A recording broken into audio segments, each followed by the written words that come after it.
Assalamu alaikum dear students. 11th class chemistry. Chemical thermodynamics is the name of the chapter, and today in this video lecture we will discuss the first law of thermodynamics. Very important, the most important question in this chapter. तो इस तरह से आपके examination में question आ सकता है, derivation of mathematical relationship between heat, internal energy and work. तो जहाँ तक फर्स्ट लॉ ऑफ थर्मोडायनामिक्स की बात है वहाँ तो ये तीन टर्म्स ज़्यादा आती है, heat, internal energy and work. और ये क्वेश्चन इस तरह से भी पूछा जा सकता है, फर्स्ट लॉ ऑफ थर्मोडायनामिक्स क्या है and how it relates internal energy with work. तो इस फर्स्ट लॉ ऑफ थर्मोडायनामिक्स के ज़रिए हम किस तरह से जो इंटरनल एनर्जी होती है सिस्टम की वो रिलेट किस तरह से होती है वर्क के साथ, तो ये आज हम डिस्कस करेंगे। So let's go ahead. Dear students, first law of thermodynamics जो है it is related with the law of conservation of mass, वही जो आपने पढ़ा है प्रीवियस क्लास में। The first law of thermodynamics is simply the law of conservation of mass. क्या है आप लोग जानते हैं, energy can neither be created nor it can be destroyed. But क्या हो सकता है, एनर्जी ना हम क्रिएट कर सकते हैं ना हम इसको डिस्ट्रॉय कर सकते हैं, लेकिन इसको एक फॉर्म से दूसरी फॉर्म में हम कन्वर्ट कर सकते हैं। So it can be converted from one form to another form, या इस तरह से भी हम इसको डिफाइन कर सकते हैं। जो टोटल इंटरनल एनर्जी जो यूनिवर्स के अंदर है, यानी यूनिवर्स मीन्स जो हमने पढ़ा है थर्मोडायनामिक्स में, यूनिवर्स में आता है सिस्टम प्लस सराउंडिंग्स। तो जो उसमें एनर्जी होती है that remains constant. The total energy of the universe remains constant, that is energy of the system plus energy of the surroundings is constant. तो ये है फर्स्ट लॉ ऑफ थर्मोडायनामिक्स यानी law of conservation of मास। तो उसके बाद हम mathematical formulation of first law of thermodynamics यही आता है, इसको डिराइव करना होता है एग्जामिनेशन में। तो so dear students, let's go for the mathematical formulation of first law of thermodynamics, या इसको हम लिख सकते हैं derivation of first law of thermodynamics. तो क्या होता है फर्स्ट लॉ ऑफ थर्मोडायनामिक्स में, the internal energy of the system can be increased in two ways. तो आपको किस तरह से शुरू करेंगे आप derivation of mathematical derivation of first law of thermodynamics. आप क्या करेंगे, आपको एक सिस्टम कंसिडर करना होगा जहाँ पे आप पिस्टन और सिलेंडर लेंगे, उसका इंटरनल एनर्जी लेंगे हम।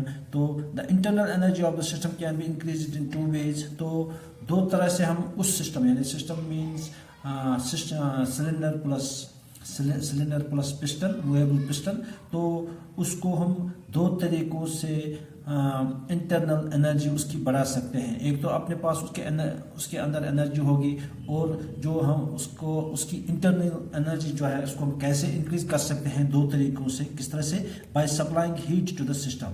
सो number one is by supplying heat to the system, and number two by doing work on the system. By supplying heat to the system यानी Q is positive, by doing work on the system, system के लिए काम कर रहे हैं तो so work done W be positive. तो इसी चीज़ को लेके आगे हमें बढ़ना है।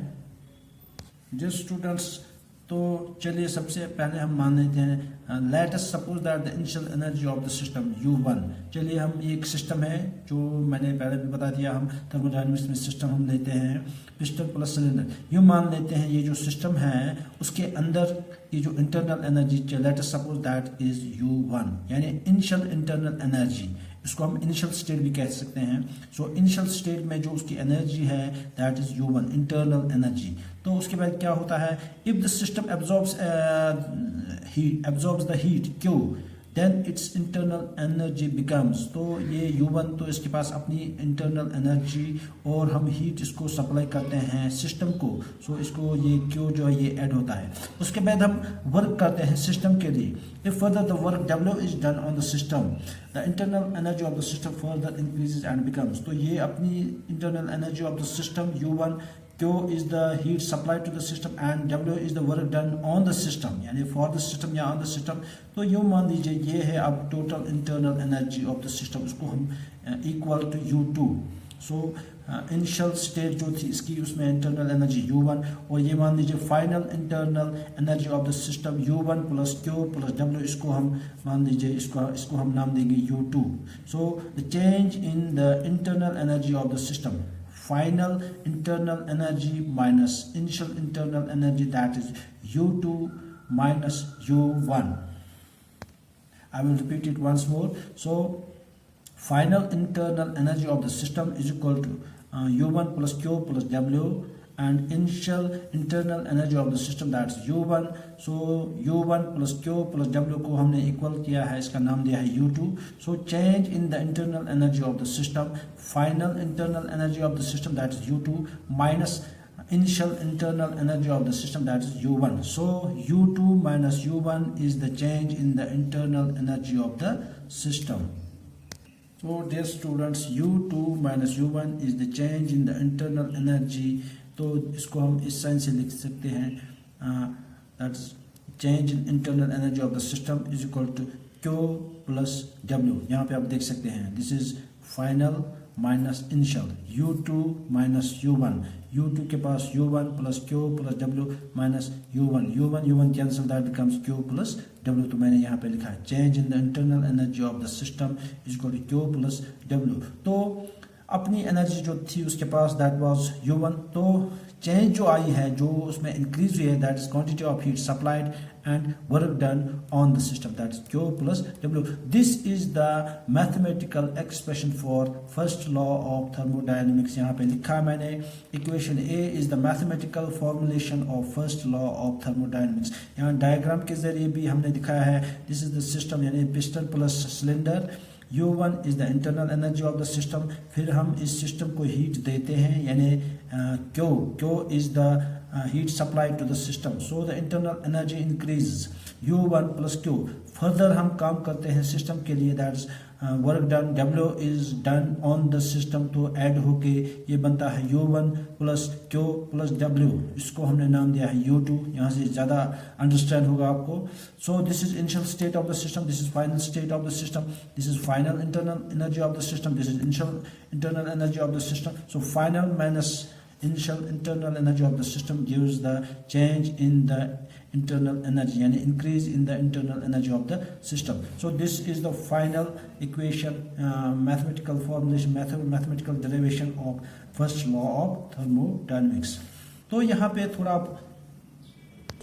dear students, अबो इक्वेशन जो है इक्वेशन A, अगर हम इसमें कंसिडर करेंगे if the work done is by the system, अगर अभी तो हमने कंसिडर किया था work done on the system, if the work is done by the system then the equation A can be written as. तो ऊपर जो W था वो प्लस लिखा था हमने, अब हम इस इक्वेशन में जो W है वो माइनस लिखेंगे, यानी change in the internal energy is equal to Q plus bracket में हम माइनस लिखेंगे क्योंकि work done by the system है. So W का sign as explained already in sign conventions, minus W. So ये बनता है Q minus W. फिर हमने इसको ट्रांसपोज करके ये Q is equal to, ये W यहाँ आता है, Q is equal to change in the internal energy या increase in the internal energy plus work done. So ये W जो यहाँ पर है it is work done by the system. तो इस तरह से हम फर्स्ट लॉ ऑफ थर्मोडायनेमिक्स हम एक्सप्रेस कर सकते हैं. Energy given to the system is equal to, जो हमने हीट एनर्जी दी थी सिस्टम को, दैट इज इक्वल टू, एक तो आधी एनर्जी तो इंक्रीज होने में लग गई, सिस्टम की इंटरनल एनर्जी जो है वो इंक्रीज हो गई और इसमें आधी एनर्जी जो है वो यूटिलाइज हो गई in doing work. So this is the first law of thermodynamics. Equation A के जरिए भी लिख सकते हैं, तो इस तरह से भी आप फर्स्ट लॉ ऑफ थर्मोडायनेमिक जो है उसकी इक्वेशन लिख सकते हैं. यानी जितनी the amount of heat supply to the system, some of the heat is used in increasing the internal energy of the system and rest of the energy is used in doing the work. So dear students, आज के इस video lecture में हमने mathematical derivation of first law of thermodynamics and आज की इस video में इतना ही, और नेक्स्ट वीडियो लेक्चर में हम yes students, next video lecture में हम इसको जस्टिफाई करेंगे, justification for the first law of thermodynamics. So thank you very much.